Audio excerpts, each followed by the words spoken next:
Bonjour et bienvenue dans l'Hebdo des Dragons, votre journal du vendredi 100% Dracénie. N'hésitez pas à nous suivre sur les réseaux sociaux, YouTube et Facebook, et à regarder tous nos nouveaux reportages chaque jour sur le site de Canal D. Aujourd'hui dans l'actualité, les manifestations du 19 contre la réforme des retraites qui n'auront pas manqué de faire grand bruit. Et dans la continuité de ces événements, nos équipes sont allées rencontrer les Dracénois lors d'un micro-trottoir afin de connaître leur opinion sur cette réforme et ses conséquences. Ensuite, dirigeons-nous vers le complexe Saint-Exupéry pour la journée des dons du sang. Nous retrouverons Françoise Janneker, présidente de l'Union départementale des donneurs de sang, qui nous expliquera la situation. Enfin, nous nous intéresserons à la Croix-Rouge avec l'antenne de Draguignan, qui permet aux personnes les plus précaires de faire face à l'inflation. Alors tout d'abord, dirigeons-nous vers l'avenue des Vignerons, à Draguignan, où l'antenne locale de la Croix-Rouge est installée pour aider les plus démunis. Une mission plus difficile que jamais car le nombre de bénévoles ne permet que difficilement de s'occuper de l'afflux de personnes dans le besoin, poussé par l'inflation de ces derniers mois. Nous avons visité pour vous ces infrastructures dans un reportage de Cynthia Bieux et Kylian Rambourg. L'antenne de la Croix-Rouge de Draguignan est une institution vieille de presque 20 ans. Néanmoins, laissée à l'abandon, celle-ci n'a repris de véritable activité qu'il y a 3 ans, sous l'impulsion de Claudine Bolascoto, dont le mot d'ordre toujours en vigueur est de venir en aide à toutes les populations en difficulté. Alors on a 2 principales activités, en tout cas à ce jour. On a une activité boutique dans laquelle je me trouve aujourd'hui et une activité alimentaire. Donc ce sont aujourd'hui les 2 principales activités. On n'est pas encore, si vous voulez, sur un mode de travail d'épicerie, mais on tend vers, puisque vous verrez, on a un lieu aujourd'hui où nous mettons à disposition, moyennant une contribution financière très très faible, des légumes. On ne peut pas dire qu'on trouve tout, mais je m'occupe de plusieurs personnes qui sont en perte de vitesse financière, un peu en fracture sociale. Donc je viens, de temps en temps, je prends un panier et puis je peux distribuer à ces personnes qui n'osent pas venir, qui tout d'un coup se disent « je ne veux pas être la mendiante ». Alors c'est moi qui viens pour elles. Au premier trimestre 2022, près de 277 personnes étaient venues chercher l'aide de la Croix-Rouge, la plupart représentant des familles. Mais le nombre de volontaires, lui, ne suit plus. Le problème du bénévolat, c'est qu'il n'y a pas de contrat au terme du droit du travail. Donc, il y a beaucoup de difficultés pour trouver des bénévoles investis. J'ai acheté avant à Croix-Rouge, j'ai venu comme acheteur, voilà.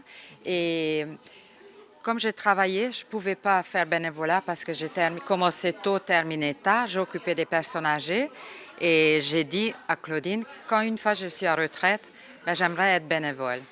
Et voilà, depuis 3 ans, je suis bénévole à Croix-Rouge. Je trouve que ça manque de bénévoles. Et il y en a des gens qui viennent présenter pour être bénévoles. Ils restent là un jour. Après, ils abandonnent. Ils disent qu'il y en a trop de travail. Un travail toujours plus important, tant en termes d'efforts que de services rendus. Sans ces volontaires, ce sont plus de 100 familles qui seraient en grande difficulté dans notre ville. L'épicerie solidaire, comme la boutique de vêtements, permettent à chacun de se fournir selon ses moyens, avec des prix adaptés, mais permettent surtout des rencontres et d'aider de nombreuses personnes, une expérience sans prix pour ceux qui le veulent bien. N'hésitez donc pas à vous présenter à l'antenne de la Croix-Rouge si vous êtes jeune, retraité ou actif pour devenir bénévole. Des dons du sang ont eu lieu au complexe Saint-Exupéry tous les mois.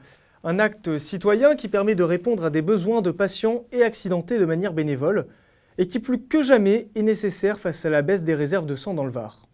Nos reporters Mathieu Edinger et Cynthia Bieux sont allés pour vous à leur rencontre. Complexe Saint-Exupéry à Draguignan pour la journée du don de sang. Donner son sang aide à sauver des malades et des accidentés, comme le souligne Françoise Janneker, présidente de l'Union départementale des donneurs de sang. Donc donner son sang, c'est pour sauver des malades, des accidentés. Et le sang, c'est un médicament qu'on n'achète nulle part. C'est un médicament qu'on offre, que le donneur offre pour le malade qui attend d'être sauvé. En France, les personnes peuvent donner jusqu'à leurs 70 ans et doivent peser plus de 50 kg et être en bonne santé.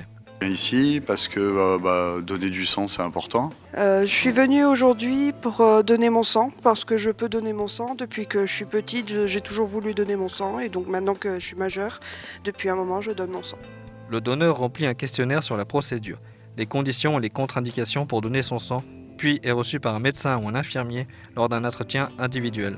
Alors non, ça me fait pas mal. Je n'aime pas voir l'aiguille se planter et après je m'en fiche. Sur la commune de Draguignan, de moins en moins de personnes font le geste de donner leur sang. Sur le nombre de donneurs sur Draguignan, nous nous apercevons chaque année que nous perdons énormément de donneurs. Sur une ville comme Draguignan, il n'y a que 2,2% de la population en âge de donner qui fait le geste. Les besoins en globules rouges, plasma et plaquettes sont très importants pour ce début d'année 2023 et pour les années à venir. Donner son sang sauve des vies. Les Dracénois face à la réforme des retraites. Ce mélange d'opinions de la population permettait déjà de se préparer à la grève qui a suivi et nous permet une vision plus factuelle des points de vue de chacun. C'est un micro-trottoir de Kylian Rambourg, Maxime Bliec et Dylan Merlot.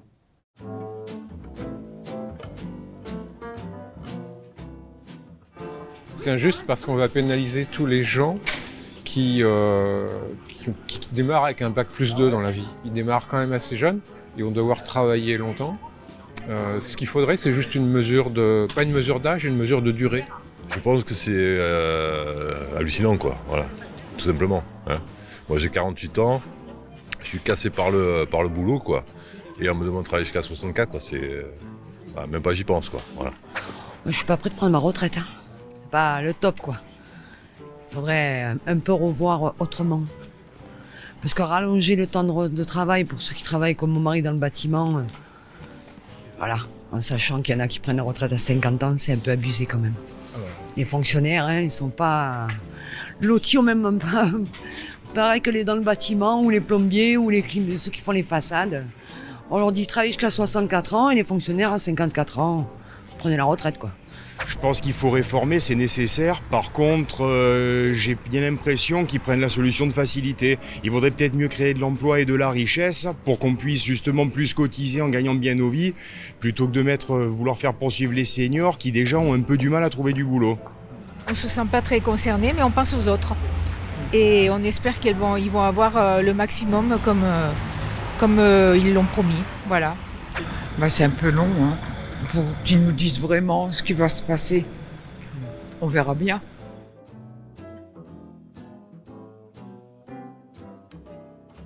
Il y a du pour, il y a du contre. Je les comprends. De toute façon, je veux dire, ça va finir par péter. Macron, il ne faut pas qu'il s'imagine qu'il va avoir les pieds dans les pantoufles pendant longtemps. Hein. Quand les Français pendant ce temps-là se gèlent, la plupart des Français. Hein.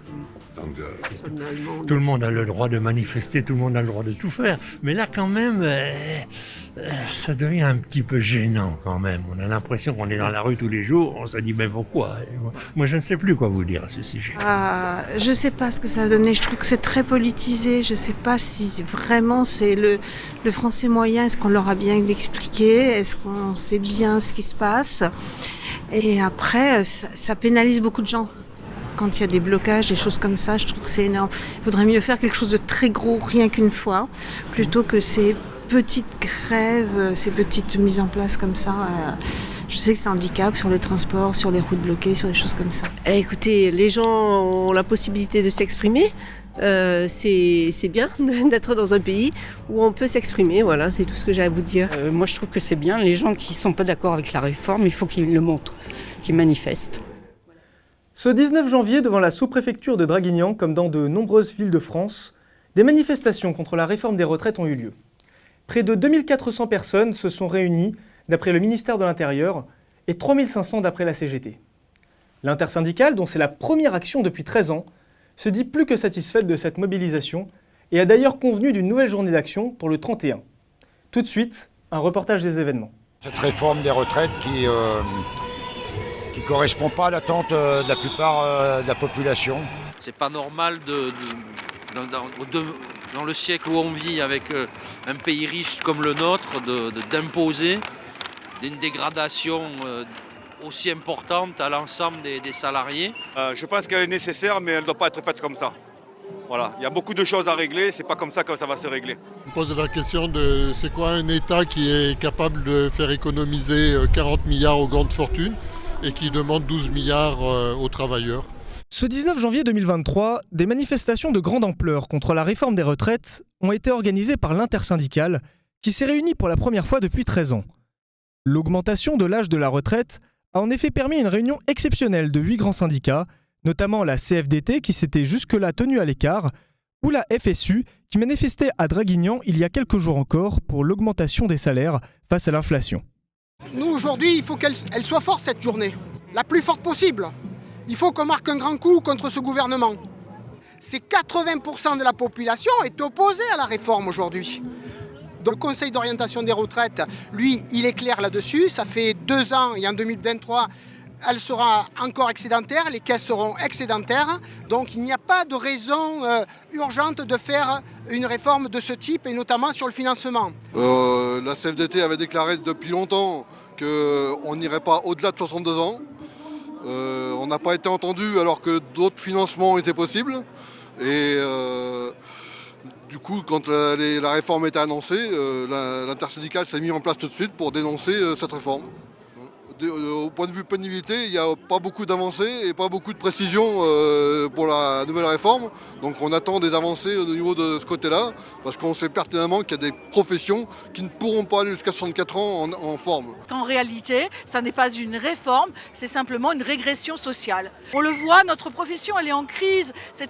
Comme les soignants, nous sommes une magnifique profession, nous avons l'avenir de la nation sur nos épaules, nous on veut bien l'assumer. Mais regardez, notre profession elle n'est plus du tout attractive. Quel jeune aujourd'hui avec un bac plus 5 veut venir enseigner dans des conditions que l'on sait difficiles, très compliquées, pour un salaire qui devient insuffisant en fait pour faire face aux besoins de la vie quotidienne. Contre ces mesures, ce sont près de 3500 manifestants qui se sont réunis aujourd'hui pour défiler à Draguignan. Ce rassemblement sans précédent sur la dernière décennie pourrait être reproduit dans les jours à venir, puisque les syndicats se réuniront bientôt afin de voter ou non la poursuite des grèves et des manifestations. Le corps donc, qui s'occupe justement des retraites, il dit qu'il n'y a pas de nécessité de réformer, donc je ne vois pas pourquoi on est là aujourd'hui. Nous sommes très heureux de pouvoir manifester pour défendre l'intérêt des jeunes générations.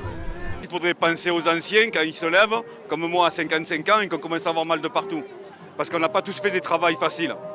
Et si on est là aujourd'hui, avec toutes les organisations qu'il y a, c'est qu'il y a vraiment un problème et qu'il va falloir faire quelque chose. Une grève reconduite hier soir pour le 31 donc, et nous ne manquerons pas de couvrir tous les futurs événements pour vous tenir informés. Allez, maintenant quelques informations sur différentes activités et annonces à Draguignan. Alors tout d'abord, le vendredi 20 janvier à 20h30, l'artiste Ottilie, mêlant scansion, poésie, trans-électro, chant du monde, donnera un concert à l'auditorium du Paul Chabran. Par ailleurs, l'inventaire du patrimoine de la Dracénie vient de commencer et durera environ 10 ans. Il permettra notamment aux chercheurs et au grand public d'en avoir connaissance par le biais de dossiers et publications mis en ligne sur le site patrimage.maregion.fr. Et puis le Conseil municipal des jeunes dracénois organise un concours d'éloquence destiné aux jeunes de 15 à 25 ans. Les candidatures sont ouvertes jusqu'au 29 janvier. Vous trouverez toutes les infos pour participer sur le site de la mairie de Draguignan. Finalement, si vous habitez Draguignan et que vous n'avez pas encore jeté votre sapin de Noël, ou êtes dans l'incapacité de le faire, des points de collecte dans la liste et disponibles sur le site de la mairie ont été mis en place jusqu'au 31 janvier à travers la ville. Pour les autres, la déchetterie est à votre disposition. C'était l'Hebdo du Dragon, votre journal télévisé du vendredi, et je vous dis à la semaine prochaine.